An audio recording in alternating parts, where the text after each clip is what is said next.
The next case on our docket is University Towing and Transport versus Kathleen Barrett, MD. And Mr. Cole, are you ready to proceed? Judge Roberts, I am. Thank you. You may proceed then. Thank you. Good morning, everyone, and may it please the court. My name is Scott Cole. I'm here on behalf of the appellants, University Towing and Mr. Reno, and I would request 3 minutes for rebuttal. Okay. The trial judge, Judge Roberts, the clock just started. I was going to say the clock hadn't started yet, so get a few more seconds in Mr. Smith. The trial judge abused her discretion in two ways in this case. First of all, with regard to the Dr. Bain issue and the striking of Dr. Bain, the trial judge abused her discretion by abandoning her role as the evidentiary gatekeeper and supplanting the role of the jury in our adversary system. The second way the trial judge abused her discretion in this case is not allowing the appellants, University Towing and Mr. Reno, to put in evidence that Dr. Barrett had an income stream through her disability payments that she was receiving every month. And the trial judge abused her discretion in that regard because Dr. Barrett put that, her lack of work and her difficulty in paying some of her bills, including her student loans, into evidence in the case. The trial judge compounded that error by stating during the hearing or when the discussion occurred during the trial that we can deal with that later in a set-off, and then she denied the set-off. So there's two issues that we're going to talk about today with the court's indulgence. And the first one I'd like to address is, which I said, is the Daubert issue and the striking of Dr. Bain. This is, in essence, our Daubert hearing. As we know, the trial court conducted a Frye hearing. A week later, the Supreme Court reinstituted the Daubert standard. And the trial court never reheard the case on Daubert. So this did anyone, counsel, did you or anyone, did either party advise the judge that the standard had changed and that there needed to be a new hearing? Judge Kelsey, nobody did, neither the appellees nor the appellant did. And I'm glad you asked me that because that was something I was going to get into later after I went through the merits of our argument. But let me address that point right up front. Both parties in their briefs said it was the other side's responsibility to do that, Judge Kelsey. But I look at this like I would look at a Special B. West Boca Medical Center issue. The beneficiary of the error should have to make sure that the order is sound and there was no flaws in the order. And here, the trial judge in her order specifically stated she did not do a 90.702, which is Daubert, analysis because it was unnecessary. And yet she had additionally 10 days after Daubert was reinstituted before this trial to do that.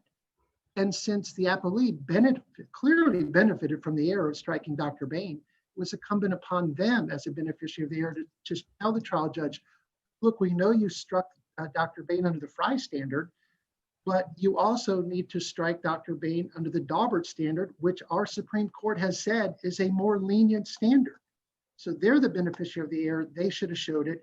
And they also have to show, I submit to the court, that based on— Are you saying Daubert is more lenient or more strict about allowing expert testimony in? Roberts, it's more lenient. I know that there is the underlying belief in all trial lawyers, including some appellate lawyers, is that Daubert is more strict. But our Supreme Court, and we cited this case in our brief, we didn't cite this quote, but I'm going to quote to this court, and I'm going to read it if the court will indulge me for a second. Sure. This is Anderson versus State. We cited it on page 32 of our brief. Quote, we have previously recognized that the Daubert standard is more lenient in terms of admitting novel scientific evidence than Frye. This our Florida Supreme Court. The court also in Brim versus State, and we did not cite this in our briefs. Brim versus State said the Supreme Court in Daubert actually criticized Frye and its exclusive test imposing a rigid general acceptance requirement as being at odds with the liberal thrust of the federal rules and their general approach of relaxing the traditional barriers to opinion testimony. So Daubert is more lenient, although the underlying opinions, I guess, I can tell you, Judge Roberts, if I walked around our hallway today and asked the trial lawyers in our office, I can tell you a majority of them will say Daubert is more stringent. But that's simply not what our Supreme Court has found. Well, all these guys following newspaper articles assumed that Daubert was radically strict. That is true. That's true, Judge Roberts. And So counsel, so this leads me, so assuming we agreed with the argument initially that the trial court made an error in determining that the expert testimony wasn't admissible under Frye. The cases that you've cited where the appellate courts have recognized the change in the law to Daubert have been affirmances where the appellate court said, well, it was admissible under Frye, and it's admissible under Daubert as well.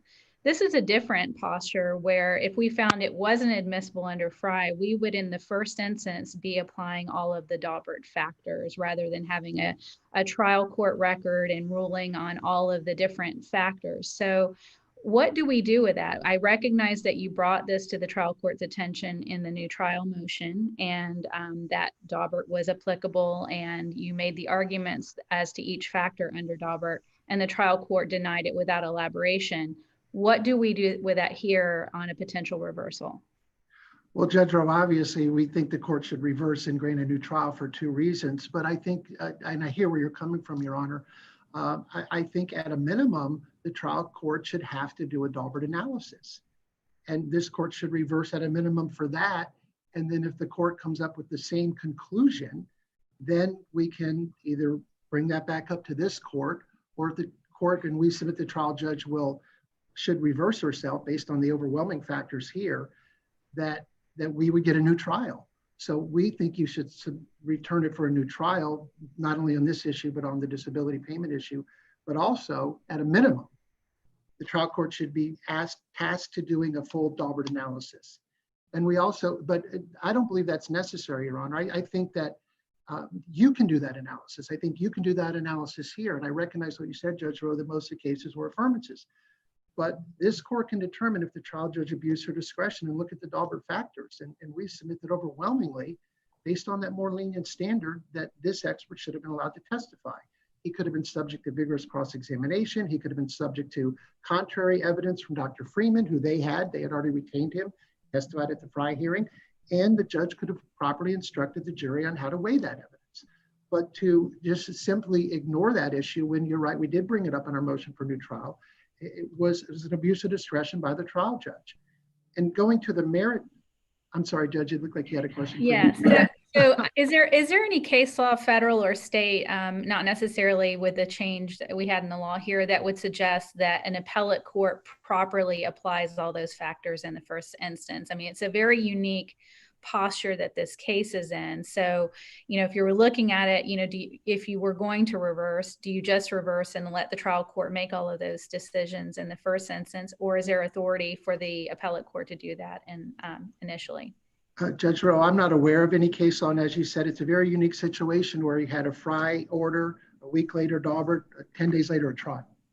It's very, very unique. And I haven't seen, I don't know if Mr. Smith has, I didn't see anything in their answer brief or any supplemental authority. I haven't seen anything on that. I would submit that when the court does its abuse of discretion analysis here, it can determine the trial judge made a mistake. And it can do that in getting to the merits of the argument. First of all, was this... Could I ask you one more question before you go on? I think the Absolutely. difference in the posture on the affirmances, wouldn't that be, under tipsy coachman, we would affirm for any reason. So if the, expert testimony was admissible under Frye, but the law changed, we could affirm on grounds that it would have been admissible under Daubert too, correct? Yes, under the tipsy coachman rule, you can affirm for other reasons, correct. But I would assert here that you must reverse, and I say that respectfully, of course, I'm not telling the court what they have to do, but you should reverse. You should reverse based on the facts. And first of all, was this expert qualified? I mean, that's the first thing we look at under 702, and clearly he was. I mean, this expert was an engineer, a 19-year medical doctor, licensed in Canada and Texas, board certified in family medicine, board certified in emergency medicine, and he had treated hundreds and hundreds of patients after automobile accidents. He did that for 19 years. So this is a very experienced medical professional. Then after that, he spent 16 years at the time of trial as an accident reconstruction expert doing biomechanics, biomechanical analysis. And in his affidavit, he had indicated he did 2,400, and I believe in his testimony, he said it was now 2,500. So he did 2,500 different analyses of biomechanics and forces and the very things he did in this case. Then we must look at whether the facts are sufficient to allow the expert to go forward with that opinion. Here they're clearly. Wasn't this expert's testimony disallowed because of the nature of the test that he relied upon, the live crash test dummy test, and didn't the trial court find that that was an unreliable way to test what would happen in an accident like this?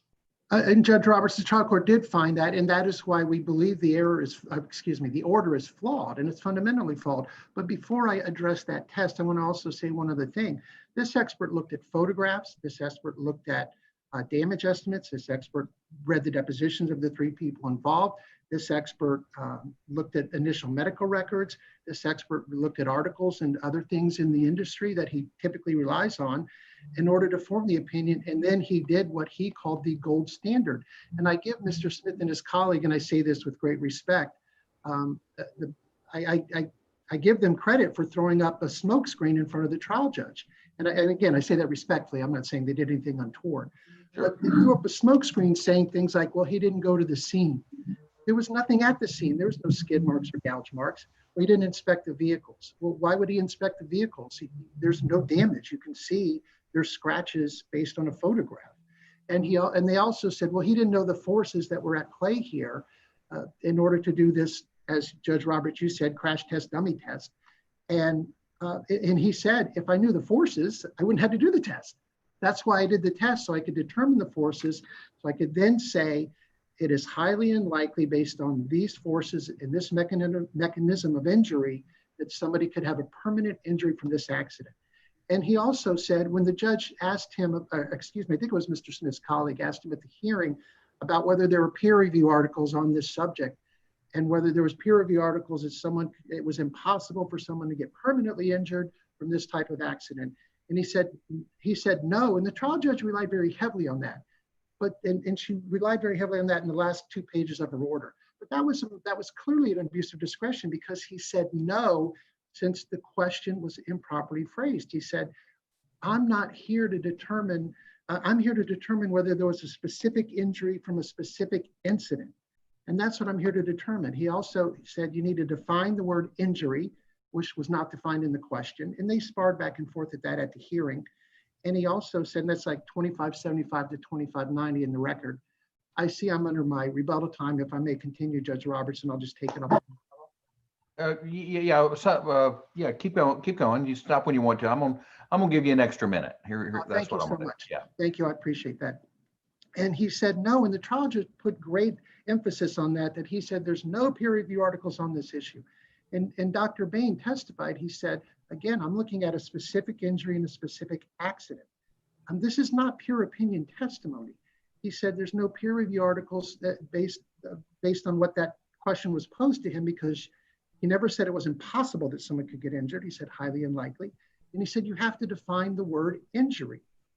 An injury could be a scratch or somebody who's a quadriplegic.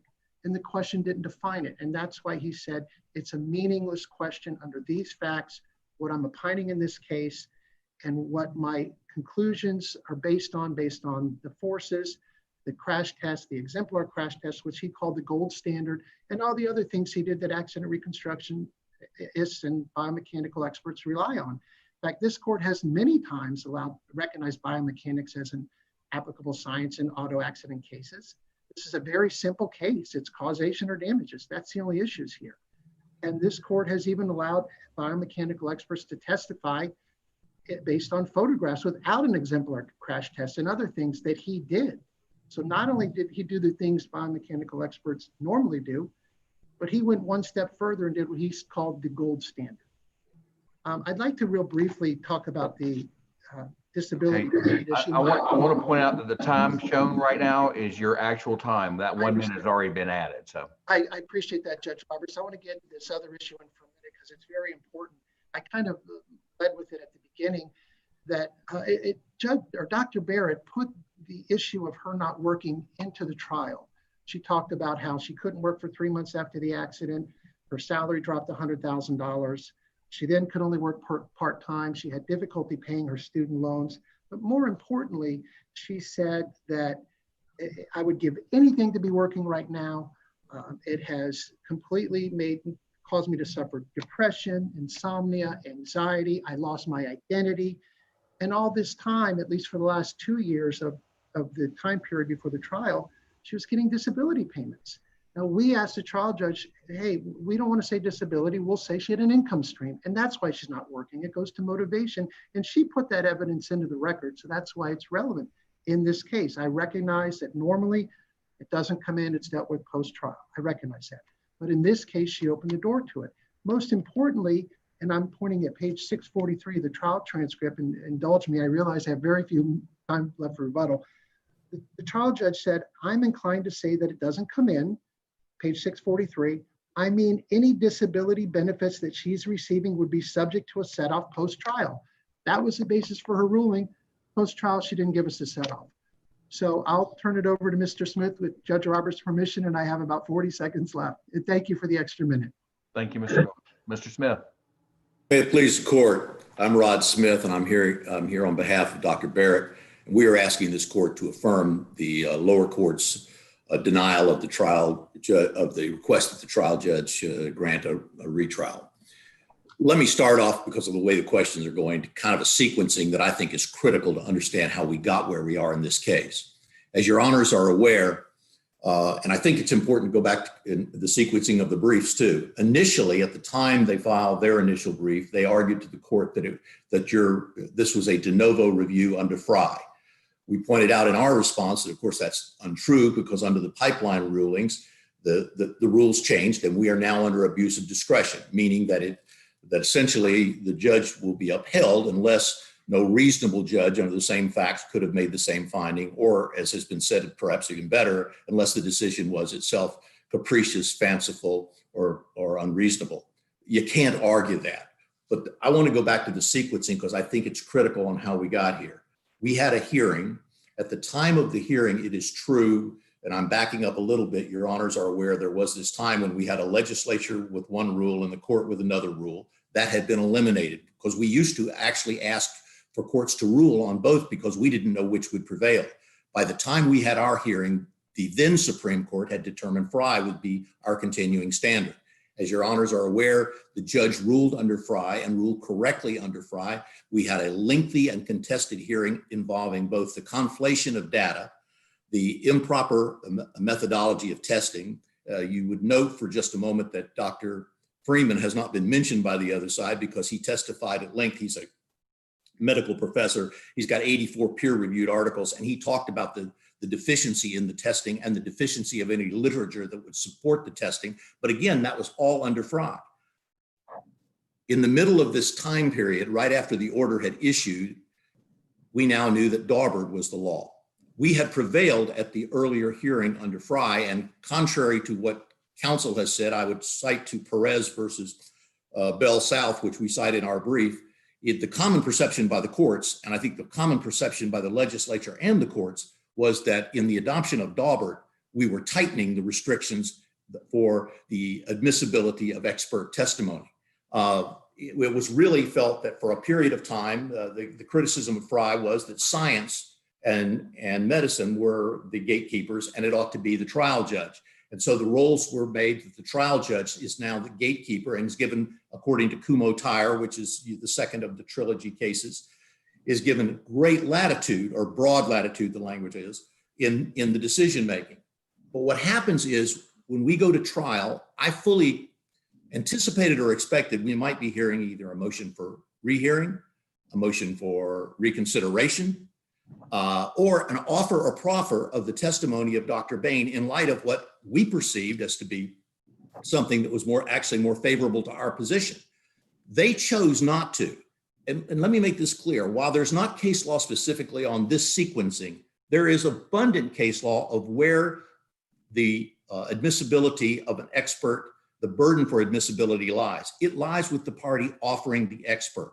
They never gave the judge a chance to readdress this, because while we were all there and we went through the trial, at no point did they offer to either ask for a rehearing, ask for new trial, or more importantly, they didn't proffer the evidence they would have put in, and they didn't move the court to now reconsider and allow Dr. Bain to come in and to testify at the trial.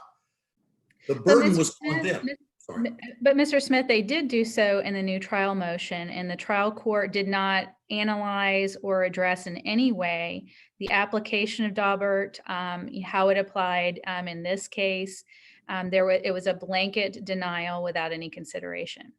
And Your Honor, I'm glad you brought that up, because in fact, the first time we ever heard Daubert mentioned by the appellants in this case was in their motion for new trial, which seemed to me to be the following: a feeling that, wait a minute, we've got a possibility of winning a jury trial here. So in my view, they made a strategic choice to try the case, not bring this to the attention of the court, gamble on winning a jury trial, which they lost badly, and then turn around and saying, oh, by the way, we didn't get our hearing, which they had never brought up until in the post-trial motion. Now, at that point in time, all the court had in front of it was the ruling that they had on the facts and evidence that had previously been heard, the arguments that had previously been heard, and now a fact that we had gone through a trial and they had never re-raised that issue or preserved that issue for the trial court. And this was, and I use the term with all due respect, this is the classic gotcha. I want to hold back the fact I'm not going to give the judge an opportunity to rehear this matter. I'm going to gamble on a trial, and then I'm going to raise it as if I was denied a proper hearing under Daubert when they never requested it for the period before the trial or even during the trial. Counsel, sorry to interrupt. You're on a roll, and I'll let you get back to it. But in your view, what would the trial court do differently under a Daubert analysis? Would there be different questions? Would there be different rulings? Would there be a different presumption? How would it look different? Well, quite the contrary, Your Honors. I've already tipped my hand. I think that with respect to his argument, I think there is language out there from time to time that surfaces about the leniency. The common perception by the trial courts, the common perception by the courts of appeal of this state have been consistently that rather than have that one single criteria, there are a number of criteria now to be used, but they're all based, if you will, on the same kinds of questions. The credentials, the credentialing of their expert was such that he hadn't practiced medicine in 17 years. He did not have a biomechanical engineering degree. He did not. Counsel, again, sorry to interrupt again, but that what you're saying sounds like a great jury argument. It goes to the weight of, you're weighing expert A against expert B. It's a battle of experts, and it's a fair jury argument. What's the difference between a jury question and a Daubert analysis with respect to the trial court's role?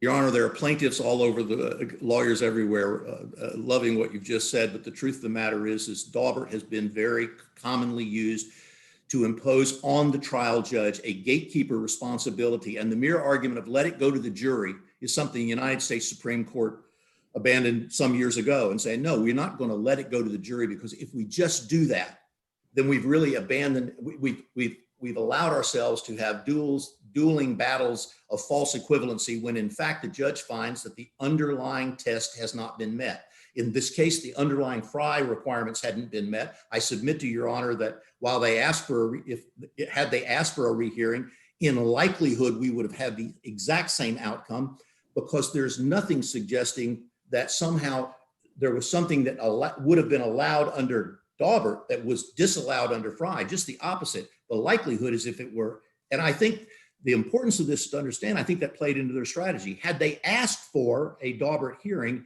and if I am correct, and the courts generally support the position I'm announcing, then what we would have had is they would have had it as we had requested the court to do initially. We would have had a Daubert finding that was exactly the same. This testimony was not, it was not scientifically sound. It wasn't appropriate.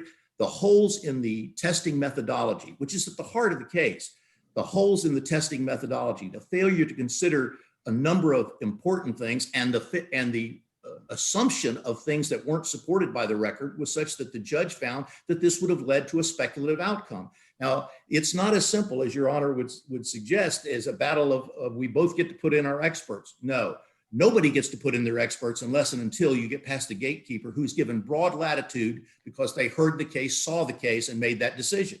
And there are plenty of times when I wish that weren't the case, because sometimes plaintiffs, I think, rely more on having put in more experts. In this particular case, I think that nothing would have changed.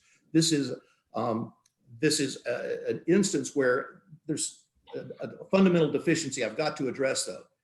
Even had she somehow allowed for that evidence, your honors will recall that this is an accident that occurred, a low impact accident. It occurred in December. 23 days later, during medically prescribed therapy, Dr. Barrett, felt a searing pain during the therapy, had an MRI, which showed a left-sided protrusion at C6-7.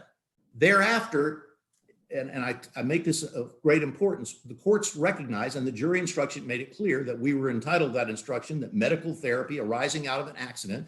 And remember, their retained expert, Dr. Lawson, had already opined, and did opine in this case, that she was injured in the initial impact. Now the question was, how severe the injury? Nothing that would have happened as to the accident reconstruction dealt with one of the things at the very core of our case. The very core of our case is that she was hurt, and in therapy, her condition was exacerbated, for which they are responsible because they admitted responsibility for the accident.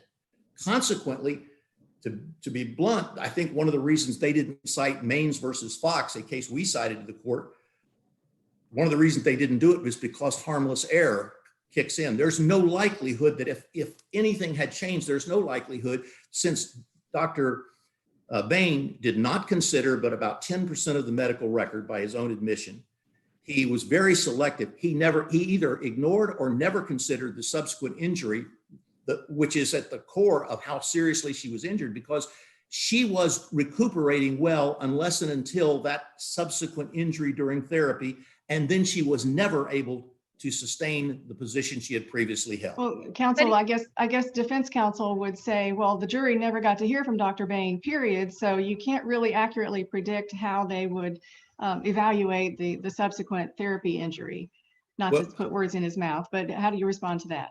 And the answer is that as it was presented, their expert never considered a critical part of our case. But their expert and the construction or the testing methodology that their expert employed was found to be sufficiently flawed that the trial court, who's given broad latitude to make these decisions necessarily, the trial court found that evidence was inappropriate. So much so that the court made a separate 403 analysis and said, even if there is some evidence here of probative value, it is far outweighed by the tendency it would have to confuse or mislead the jury. And as your honor is aware, that 403 analysis is also subject to an abuse of discretion.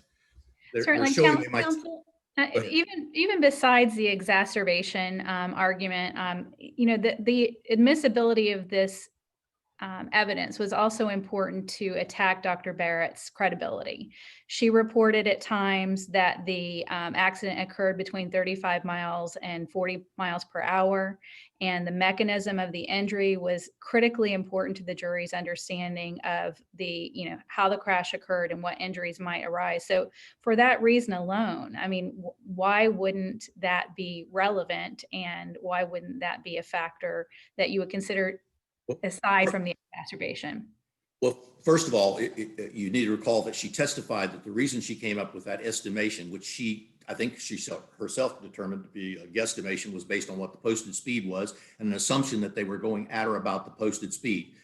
But remember, when we did an analysis of the reconstruction, and by the way, there was a reconstruction video, which they chose apparently not to offer into this record or put into this record, because it shows the kind of impact you would have. But what happened here is that even if she was off on her speed dramatically, the question was whether or not a person anticipating collision, holding her arms in a certain position, and the individual's biology alone, if you will, a patient's exposure and tolerance for injury varies greatly. Their own expert said that.